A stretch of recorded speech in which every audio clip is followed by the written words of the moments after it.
সাম্প্রতিক ঘটনাবলীর প্রেক্ষিতে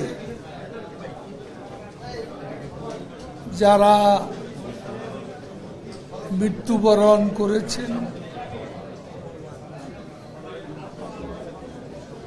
এবং যারা আহত হয়েছেন তাদের স্মরণে আজ সারা বাংলাদেশে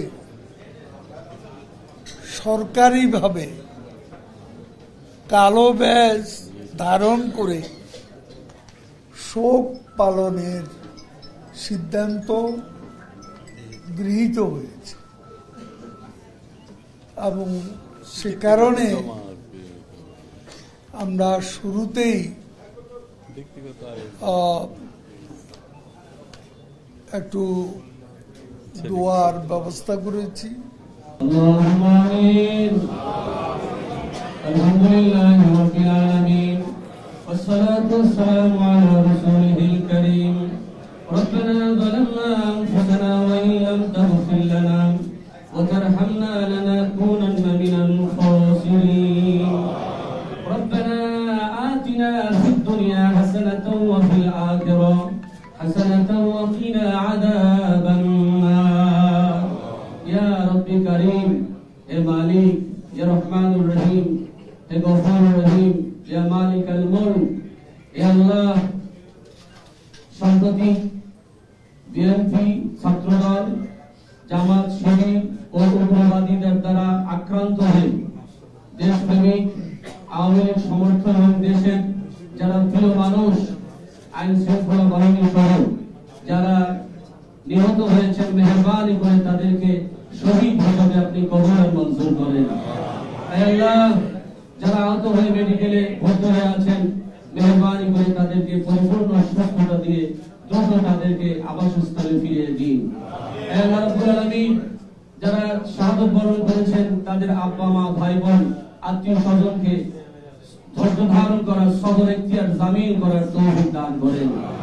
আল্লাহ বাংলাদেশের খেদমতে এবং প্রাতিষ্ঠানিক যে সমস্ত স্থাপনা ধ্বংস করা হয়েছে এই অর্থনৈতিক ক্ষতি কাটিয়ে ওঠার জন্য মাননীয় প্রধানমন্ত্রীকে তৌফিক দান করেন। আল্লাহ যারা এই ধ্বংসযজ্ঞের সাথে এবং হত্যার সাথে জড়িত এই স্বাধীনতা বিরোধী সার্বভৌমত্বের বিরোধী এই শক্তিকে আপনি হেদায়েত দান না হলে নাস্তে নাবুদ করে দেন। আল্লাহ আল্লাহ যারা শাহাদাত বরণ করেছেন তাদের মাকাবির গুলো জান্নাতের নাজ নেয়ামত দিয়ে ভরপুর করে দেন। আল্লাহ আল্লাহ কিয়ামতের ময়দানে তাদেরকে ইমাম হাসান হুসাইনের সঙ্গে জান্নাত নসিব করে দিয়েন। আল্লাহ সর্বকালের শ্রেষ্ঠ বাঙালি জাতির পিতা বঙ্গবন্ধু শেখ মুজিবুর রহমান তার পরিবারস্থ সকল শহীদকে জান্নাতুল ফেরদৌসের মাকাম দান করেন। বাংলা ভাষা আন্দোলন থেকে আজ পর্যন্ত সকল শহীদকে জান্নাতুল ফেরদৌসের মাকাম দান করেন। আল্লাহ আমাদের প্রিয় নেত্রী জননেত্রী শেখ হাসিনা মাননীয় প্রধানমন্ত্রী আমাদের হৃদয়ের স্পন্দন প্রিয় নেত্রীকে আপনি হায়াতান তৈয়বা দান করেন। সকল ষড়যন্ত্রের হাত থেকে তাকে হেফাজত করেন। আল্লাহ আজকে যারা আমরা উপস্থিত রয়েছি বিশেষ করে ওবায়দুল কাদের স্যার সহ সকল নেতা কর্মী ভাই বোন আত্মীয় স্বজন আমাদের সকলকে হায়াতান তৈয়বা দান করবেন। আল্লাহ আল্লাহ আমাদের আব্বা মাকে আপনি মাফ করে দিবেন। রব্বির হামহুমা কামা রাব্বায়ানি সগীরা। আল্লাহ বাংলাদেশের যত শত্রু সকল শত্রুকে আপনি ধ্বংস করে দেন। আল্লাহ বাংলাদেশের উপরে খাস রহমত নাজিল করেন। দেশের কল্যাণে যারা কাজ করছেন তাদের হায়াতান তৈয়বা দান করেন।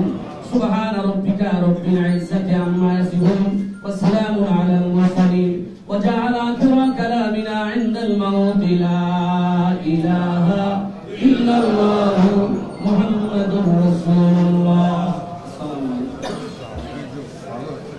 আমরা একটু দাঁড়িয়ে নীরবতা পালন করবো।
ব্যাপারটা যেন দেখায় যে আমাদের জাতীয় একটা প্রোগ্রামে জাতীয়ভাবে আপনার বক্তৃতাই দেখাবে, এটা দেখানো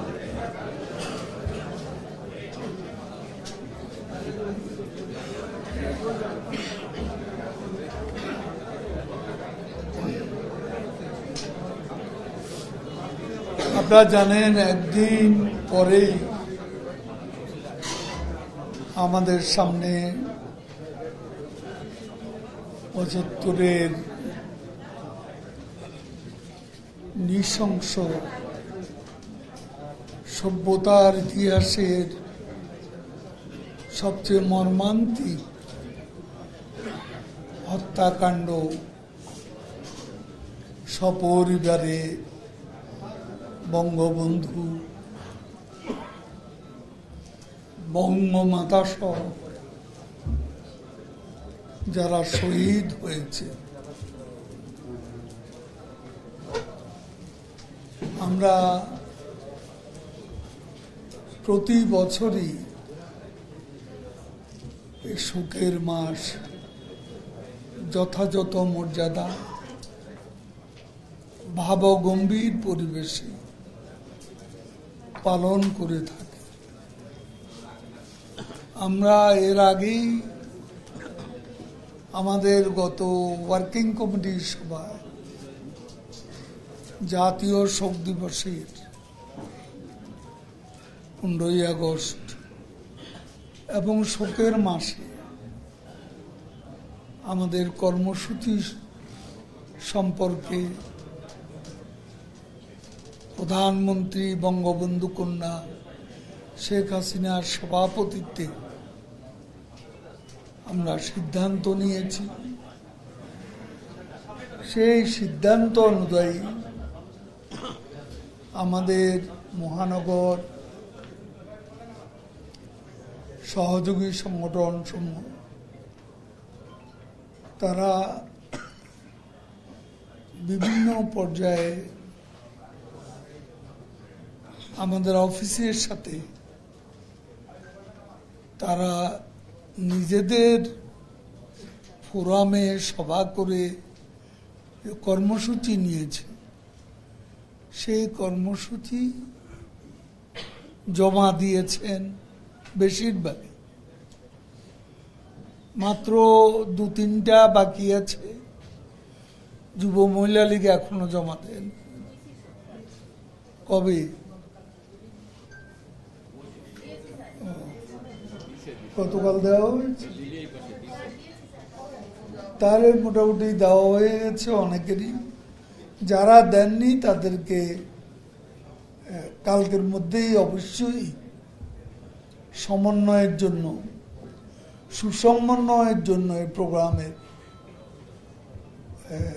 আপনারা আপনাদের নিজেদের কর্মসূচিটা কেন্দ্রীয় কর্মসূচির সাথে সঙ্গতি রেখে আমাদের অফিসে জমা দেবেন। তো আজকে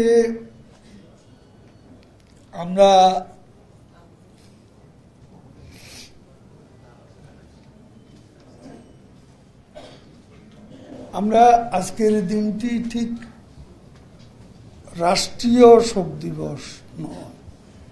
রাষ্ট্রীয় শোক দিবস হচ্ছে 15ই আগস্ট। এটা শোক পালন, সরকারিভাবে শোক পালন, জাতীয় বা রাষ্ট্রীয় এখানে এসব শব্দ ব্যবহার হয়নি। তো যাক, আমি আমাদের কেন্দ্রীয় নেতৃবৃন্দ আছেন, আপনাদের কারো কোনো সংযোজন, বিয়োজন, সংশোধন থাকলে আমি শুরুতে কিছু কথা বলবো। এরপর আপনারা যদি কেউ মনে করেন যে এই বিষয়টা বলা দরকার, সংযোজন বিয়োজন দরকার বা সংশোধনের দরকার, সেটা উল্লেখ করতে কুণ্ঠিত হবেন না। তো আমি সবাইকে আজকের এই উপস্থিতির জন্য ধন্যবাদ জানাচ্ছি। আপনারা জানেন গতকাল গণভবনে অনুষ্ঠিত 14 দলের সভায়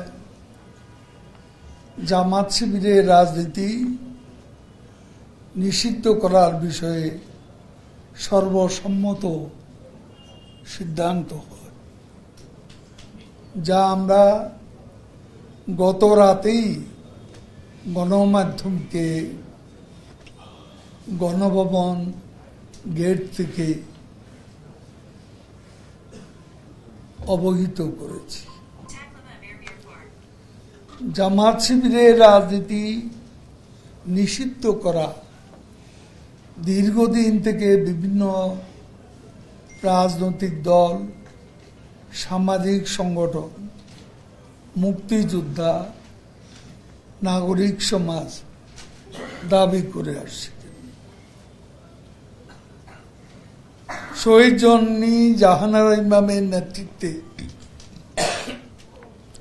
৭১ ঘাতক দালাল নির্মূল কমিটি, সে সময়ে গঠিত গণ আদালত, পরবর্তীতে গণজাগরণ মঞ্চের দাবিও ছিল জামাত শিবির নিষিদ্ধ করেন। এছাড়া দেশের সর্বোচ্চ আদালতের এক রায়ে জামাতে নিবন্ধন বাতিলে হাইকোর্টের রায় বহাল রাখা। আপনারা জানেন বাংলাদেশের গণপ্রতিনিধিত্ব আইন অনুযায়ী রাজনৈতিক দল হিসেবে নির্বাচন কমিশনের নিবন্ধন না থাকলে কোনো রাজনৈতিক দল নির্বাচনে অংশ নিতে পারবে না। পৃথিবীর বিভিন্ন দেশে এমন নজির আছে। দ্বিতীয় বিশ্বযুদ্ধের পর হিটলারের নাৎসি পার্টি রাজনীতি করতে পারে না জার্মানিতে। আন্তর্জাতিক অপরাধ ট্রাইব্যুনাল কর্তৃক জামাতে ইসলামীকে দল হিসেবে যুদ্ধাপরাধের সাথে সংশ্লিষ্ট বলে উল্লেখ আছে। মূলত জামাত ধর্মের মুখোশ পরা সাম্প্রদায়িক অপশক্তি। নানান সময় তাদের দ্বারা প্রকাশ্য ও গোপনে নানা অপতৎপরতা, নাশকতা, ষড়যন্ত্র, রাষ্ট্রবিরোধী কর্মকাণ্ডে সম্পৃক্ততার প্রমাণ পাওয়া গেছে এবং দেশের জনগণও সেটা অবহিত। গতকাল মাননীয় প্রধানমন্ত্রীর সভাপতিত্বে 14 দলীয় জোটে তিনি চেয়ারপারসন। সেখানে 14 দলের শরিক দলসমূহের বক্তব্য, তথ্য উপাত্ত বিশ্লেষণ,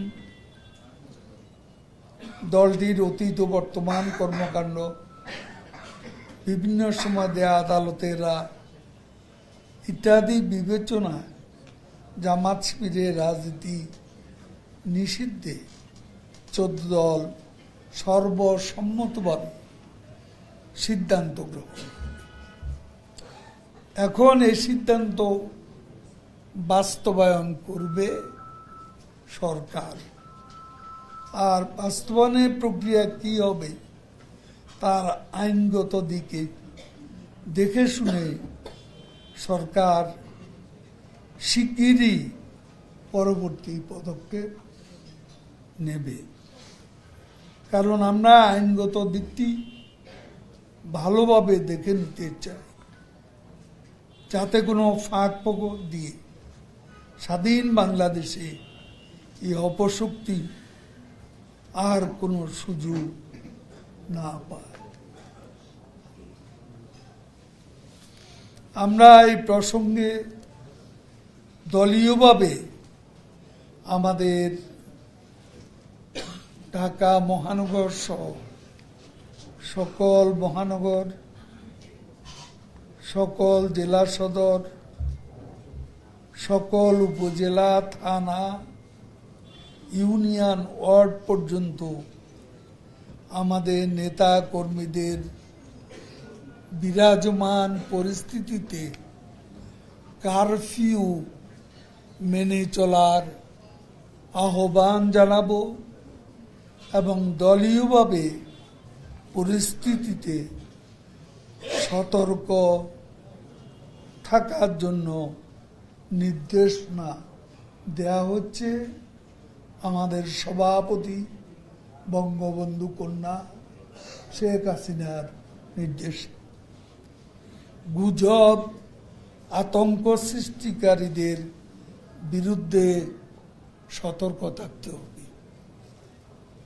গুজব সৃষ্টিকারীদের তথ্য আইন প্রয়োগকারী সংস্থাকে জানাতে হবে।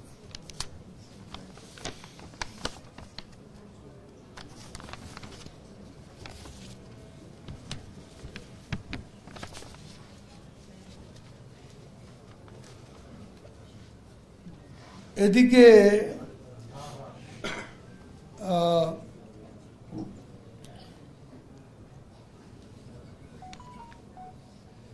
বিএনপির মহাসচিব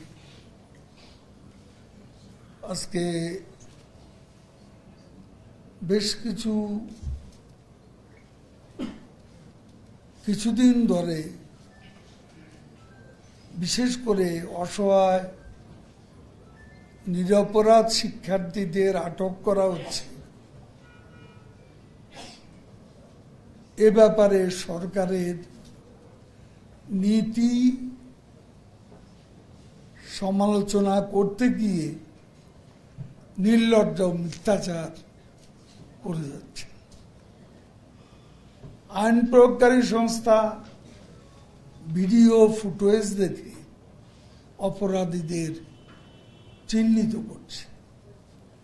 কোন নিরপরাধ ব্যক্তিকে আমাদের জানা মতো আটক করা হচ্ছে না এবং নিরীহ তথা সাধারণ শিক্ষার্থীগণ যাতে হয়রানির শিকার না হয় সে লক্ষ্যে মাননীয় প্রধানমন্ত্রী শেখ হাসিনার নির্দেশনা রয়েছে। আমরাও বলবো আওয়ামী লীগ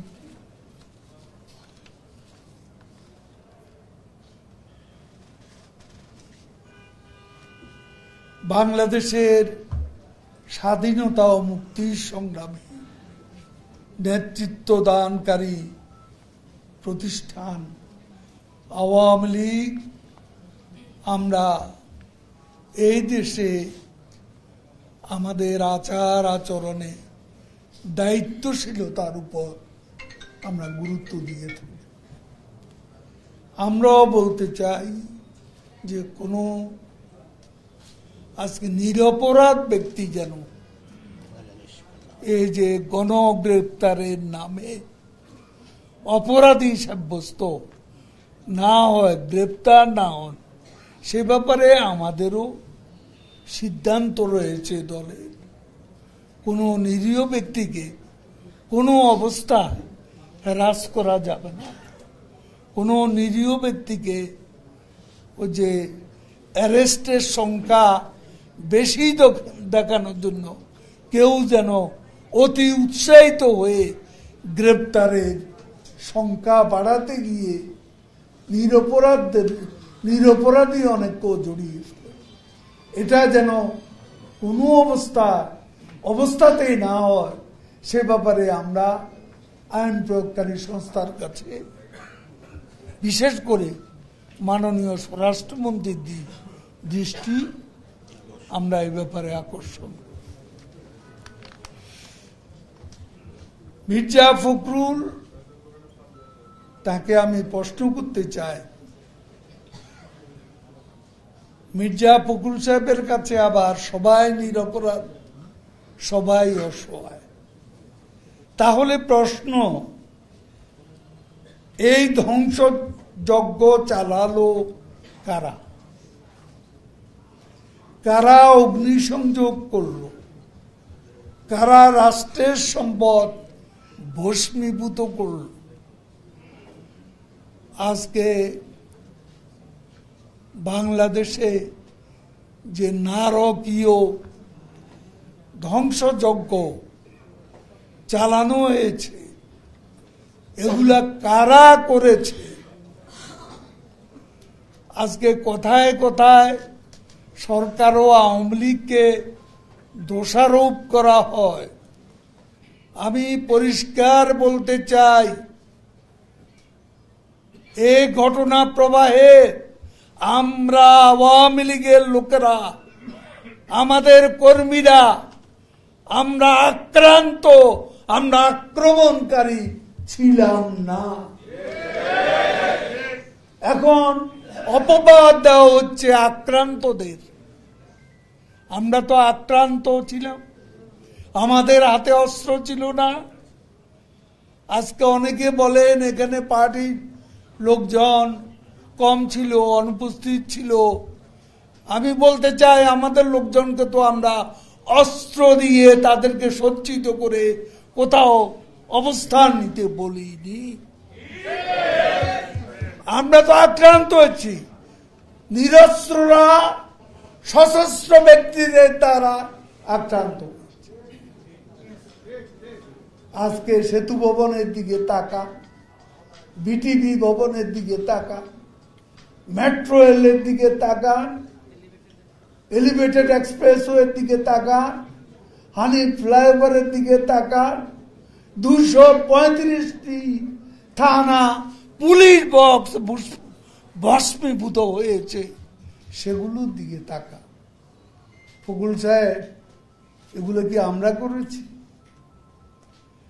কারা এই নারকীয় বর্বরতার আশ্রয় নিয়েছে? তাদের সাথে আপনি জাতীয় ঐক্য করছেন। স্বাধীনতায় যারা বিশ্বাস করে না, আজকে দেখ নরসিংদী কারাগার থেকে অস্ত্রাগারের গুলি, অস্ত্রাগারের অস্ত্র কারা নিয়ে গেছে? কোন জঙ্গি শক্তি? ফকুল সাহেব আপনার বন্ধু, আপনাদের দোসর সারা দেশ দেখেছে, জাতি দেখেছে কি করেছেন আপনারা নরসিংদীতে, কি করেছেন নারায়ণগঞ্জে, কি করেছেন গাজীপুরে, কি করেছেন চট্টগ্রামে। 6 তলা ভবন থেকে কিভাবে ফেলে দেওয়া হয়েছে, আমাদের কর্মীদের হত্যা করে ঝুলিয়ে রাখা হয়েছে। এসব কি ফকুল সাহেব আপনার চোখে পড়েন? মিথ্যার পেশাতি করছে। ছাত্র আন্দোলনে অনুপ্রবেশ করে আন্দোলনকে কারা হাইজ্যাক করল? কারা শিক্ষার্থীদের ঢাল হিসাবে ব্যবহার করছে? এই আন্দোলনকে ভিন্ন ধারায় প্রবাহিত করে কারা সরকার পতন আন্দোলনের রূপ দেওয়ার অপচেষ্টা চালিয়ে যাচ্ছে? শুনুন ফখরুল সাহেব, সব তথ্যই আমাদের কাছে আছে। কোথা থেকে নির্দেশ এসেছে, উস্কানি এসেছে, কারা কোথায় কোথায় বৈঠক করেছেন, অর্থ জুগিয়েছে, কোন কৌশলে অর্থ পাঠিয়েছে, সবই আমরা জানি। সকল ষড়যন্ত্রই এখন জাতির কাছে দিবালোকের মতো স্পষ্ট আজকে মিথ্যার বেসাতি করে আবল তাবল বলে জাতিকে বিভ্রান্ত করার সুযোগ এখন আর নেই। আমাদের নেত্রী প্রধানমন্ত্রী বঙ্গবন্ধু কন্যা